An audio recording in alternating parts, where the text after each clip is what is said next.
નમસ્કાર ખેડૂત મિત્રો, હું ઠાકર કેમિકલ માંથી ધરેજા વિપુલ. આજે આપણે એવા ફાર્મર ને મળવા આવ્યા છીએ કે જેને આપણો ઠાકર કેમિકલ નું સાઇનજી નો ઉપયોગ કરેલો છે. તો આપણે એ જ ફાર્મર ને પૂછશું કે સાઇનજી નો ઉપયોગ કર્યા બાદ તેમના પાકમાં શું શું તફાવત જોવા મળ્યો છે અને તેમને સાઇનજી ને કેવા પરિણામ મળ્યા છે. તો આપ આપનું નામ જણાવશો? મારું નામ બિપિન. બિપિનભાઈ, હા.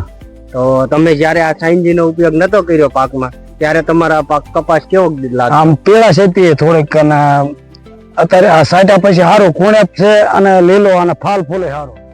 જયારે તમે આ કપાસમાં વાપર્યું નતું ત્યારે તમારો કપાસ પીળો હતો પીળો અને વધ નથી અને ફાલે નતું અને આ પાણીમાં તમે રોડ આપ્યું પછી સારું પછી તમારે સારું રહ્યું કે છોડમાં ગ્રીનરી અને વિકાસ અને ફ્લાવરિંગ માં પણ બધી રીતે સારું. તો બધી રીતે સારું છે. તો આ બધાને ઉપયોગ કરાય ને? કરાય. અને આ પ્રોડક્ટ વાપર્યા પછી તમને આમ કહેવાય કે 100% જેવું રિઝલ્ટ? 100% રિઝલ્ટ.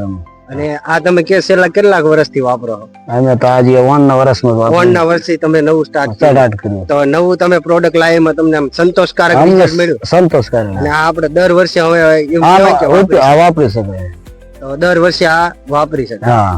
તો તમે જે રીતે જોઈ રહ્યા છો કે આપણને ખેડૂત મિત્ર કહ્યા છે કે જયારે તેમને નતો ઉપયોગ કર્યો ત્યારે તેમને છોડ પીળો અને વિકાસમાં નતો, અને આ વાપર્યા પછી તેમને કપાસમાં ગ્રીન હેરી, પછી છોડનો વિકાસ અને આ ફ્લાવરિંગ પણ સારું છે. તો આ વિડીયોના માધ્યમથી આપણે બધા જ ફાર્મરને ભલામણ કરાય કે સાઇનજીનો અવશ્ય એકવાર ઉપયોગ કરે અને એકર દીઠ 3 કિલો વાપરી અને આના સારા એવા પરિણામ મેળવી અને ઉત્પાદનમાં